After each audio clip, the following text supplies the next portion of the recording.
but a little sun-baked snow? Delicious.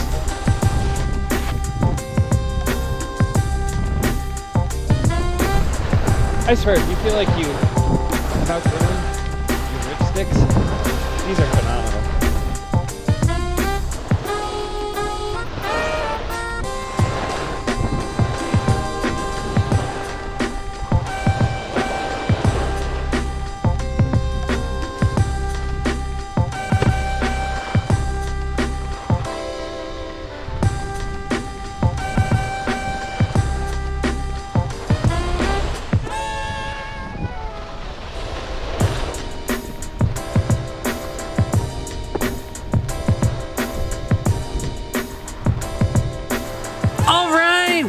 Welcome. If you're new to the channel, my name's Elliott and you're watching Rickety Ski Reviews. Today we're talking about the Salomon Stance 90. Now, full disclosure, these were provided to me by Salomon, but I am not paid by Salomon to give my opinion. I tell every ski company when they send a product, I'm gonna give my honest opinion, and these are no different.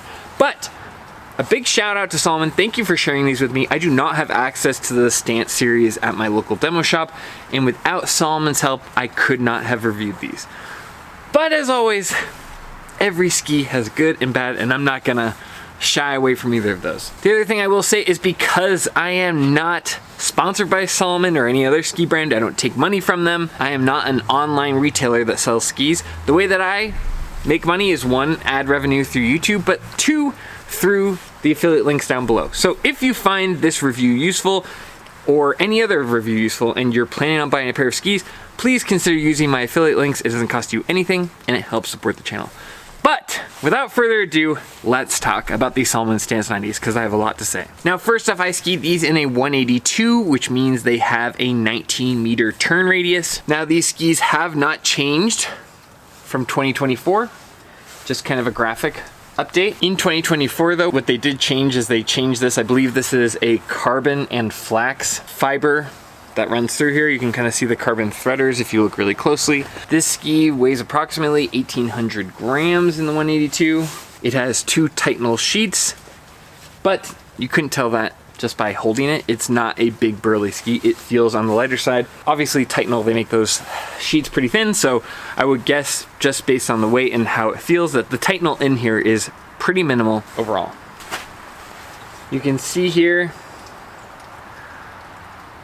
a pretty healthy amount of camber. It doesn't really stick out a ton, but enough to have a fair amount of springiness. A pretty modest splay from the tips, and then it kind of goes off quickly. And again, a kind of modest splay from the tails. The really unique thing with this ski, and we'll kind of talk about it when we talk about the on snow section, but these are pretty wide tips compared to the rest of the ski. I feel like these really are looking to be a daily driver that does not get left behind in the powder. It reminds me a lot of the original Atomic Vantage series and their design, where like even the 90 Ti, when that was the only ski I had, I could ski it on powder. Also, can I just say, I love the graphic update. The way this paint kind of transitions really reminds me almost of like those old cup designs. You see it kind of in those nostalgic, like the 90s cups where it had the purple and green. Anyway, that doesn't matter too much, but it's a cool graphic. I was looking at the previous versions from 2024.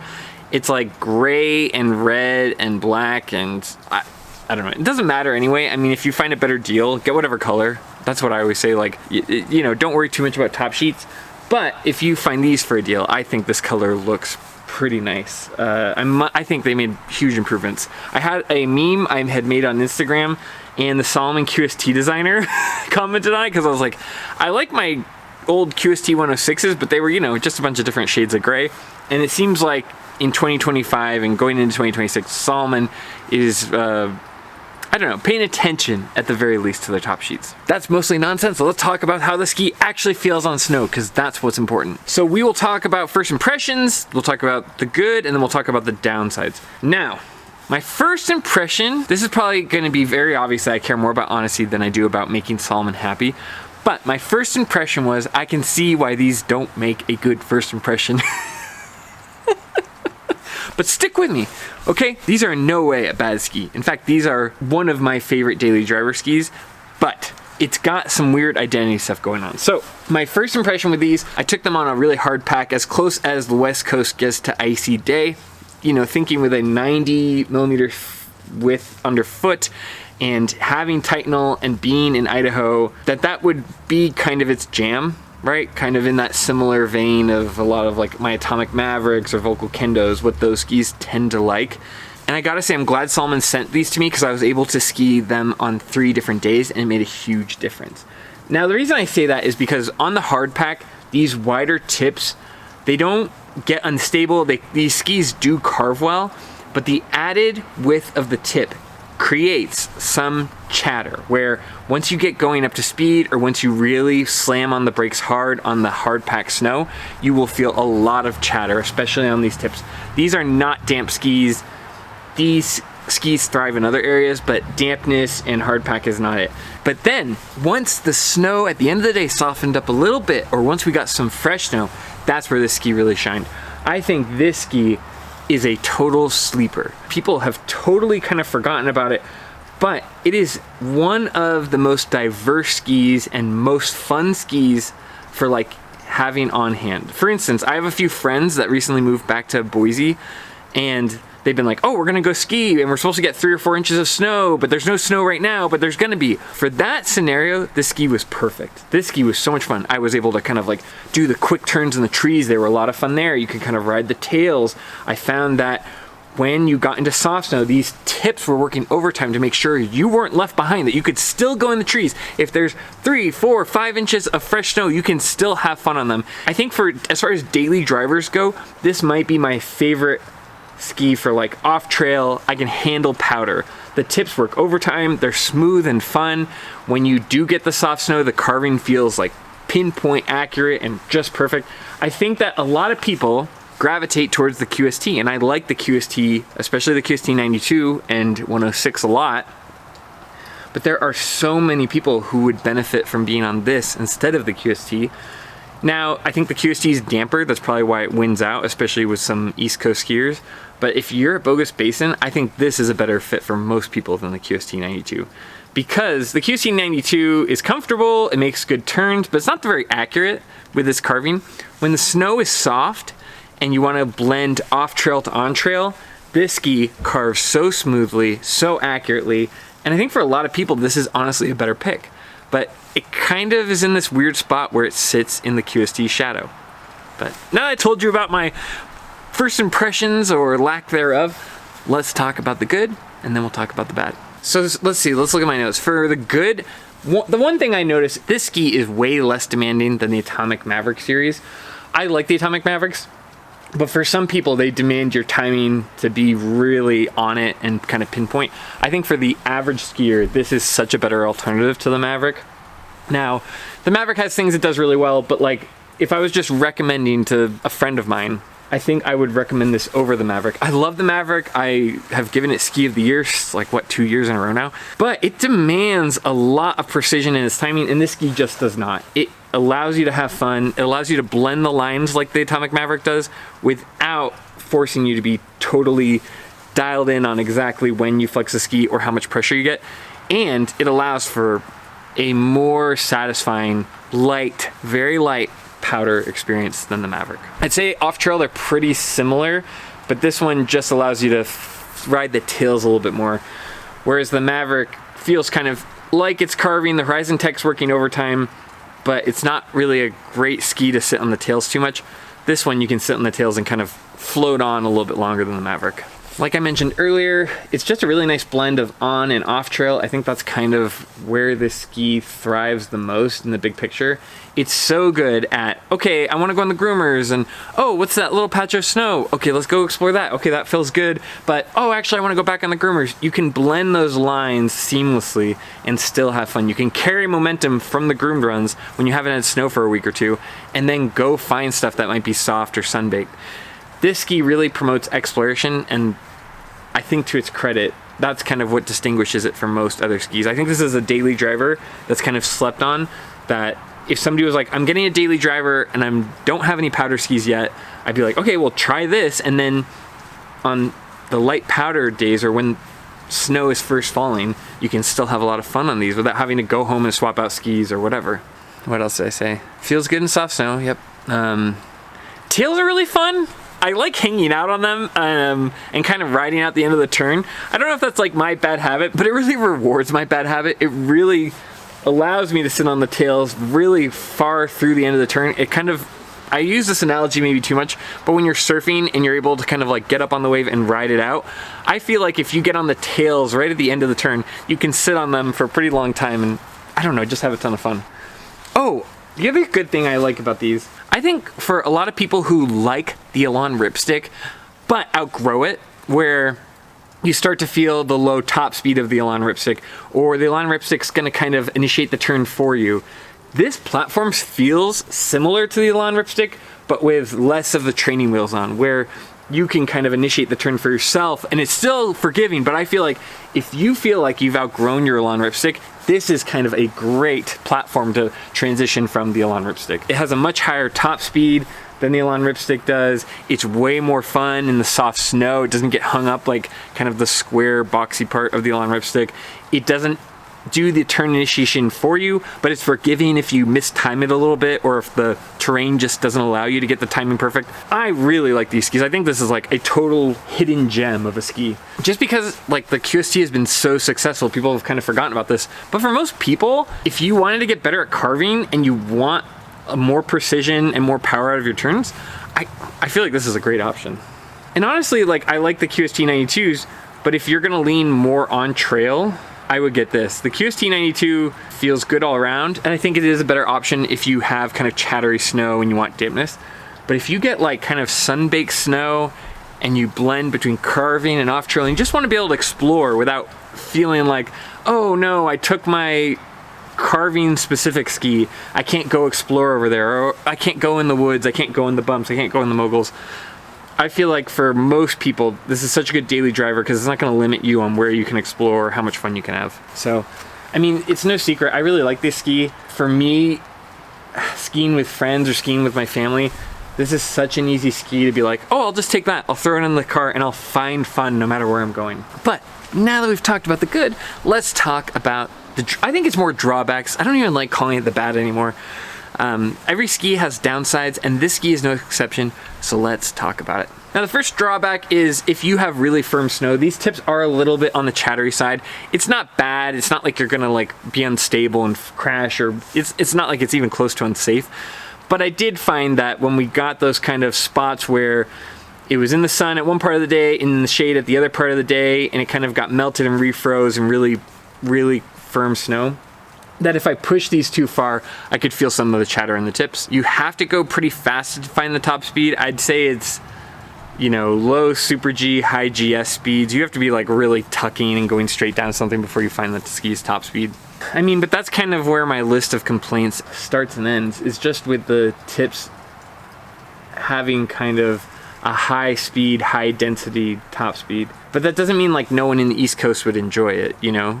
It's just that if you're looking for it to do tuck runs and you're looking for it to replace like a slalom ski, it's not going to do that. This is more about somebody who can have fun by just finding new lines, where you don't have to take the most obvious line and go straight down and go really fast. If you have to do that to have fun, you're probably better suited off with a damp ski, because momentum is fun.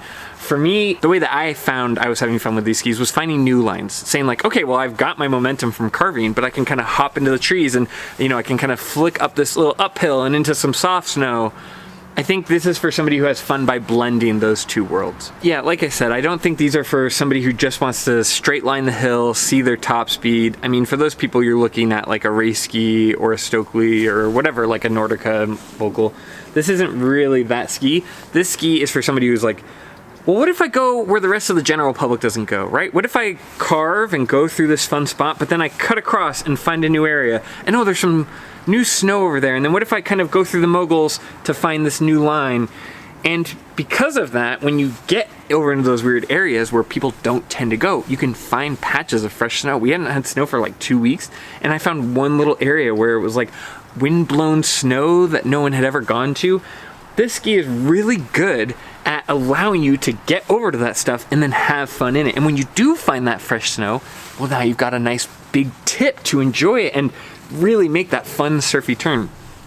And I think that Salomon has struggled to explain that to people, right? Because the QST is so fun and so surfy and they're so successful with their powder line that people go, well, I just want a smaller version of that. But then they give up quick, snappy, kind of, you know, flexy, rubbery turns. And what you're missing there is that you want to be able to have fun carving, getting over to that stuff. I mean, I'm a big fan of the QST 92. I think it's a great value. It's super comfortable. But if I was carving, I would rather be on this, right? So then you think like, okay, well, how many days of the year are big snow days where I want a big powder ski, and how many of them are carving days and I have to search and kind of hunt for my powder? And the truth is, at least for where I ski, the majority of those days are kind of like powder hunting. And if I can't find any powder, am I having fun with carving? It does sit in a weird spot, and I can see why people are turned off from it, because I think the way that it looks and the way that it's positioned compared to the QST, they're expecting just a like big hunky metal carving ski, and it's not that. It's for people with a little bit of creativity who are gonna blend lines and find ways to have fun. So what am I gonna give these for a score? Well, value-wise, they retail at $700. That's pretty on par, but even for Salomon standards, that's more pricey than their QST 92 series. The problem, like, they're almost suffering from success because that QST line is so successful. $700 is kind of mid to upper price category, but I think the versatility is really where they shine, and they do provide a lot of value for what you're getting. A 90mm width ski like this, I don't really expect to be this diverse or to do that well in powder, so it surprised me in a lot of different categories. It's tricky too because the score would be different based on where I was taking these. You know what I mean? Like, if I had to take a pair of skis to Vermont, these wouldn't be my first choice. Unless there's a storm, then maybe they would be my first choice because they're fun in the trees and they're fun in the powder. But if you know that like you're just consistently getting boilerplate hard ice, then I would maybe look at some of the QST lines where you get the benefit of that cork dampener. I think the only honest and fair way to score this is just based off of my home mountain.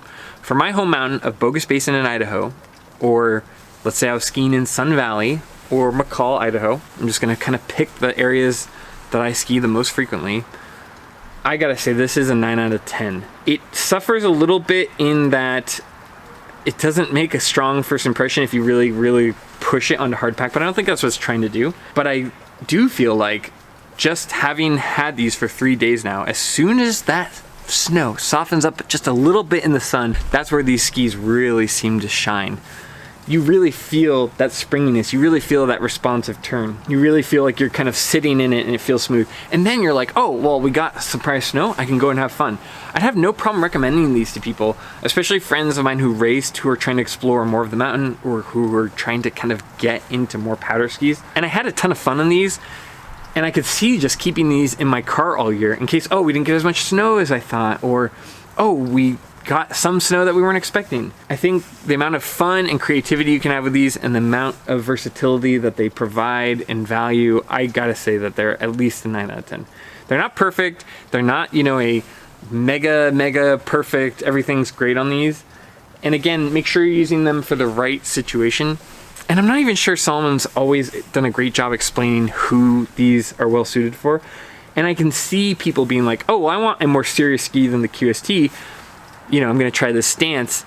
And I don't know, it's in a weird spot. And I get why it's kind of hidden in the shadows or unappreciated. But for me, if I'm like, just being honest with you, I really enjoyed these and I loved having them available to me. Like, oh, I'm not sure what the snow's gonna be like, but I wanna have fun. This was always my first choice. So anyway, that's my honest opinion. Like I said before, Salomon doesn't pay me, and you know, any company, when I hear the negatives, I'm always like, well, that may be the last time I hear from them. But as always, my honesty is the most important and valuable thing I have, and I'm gonna be honest with you guys. Every ski has things that it thrives in and downsides as well. But, you know, for the right person, and like quite a lot of people at my home mountain, this would be a perfect daily driver, a perfect first ski to purchase. and I had a ton of fun on these. So anyway, that's the end of the video. If you like this kind of content, please consider liking and subscribing. If you are planning on purchasing any ski, please use the links down below. That is a free way to support the channel, and it doesn't cost you anything extra.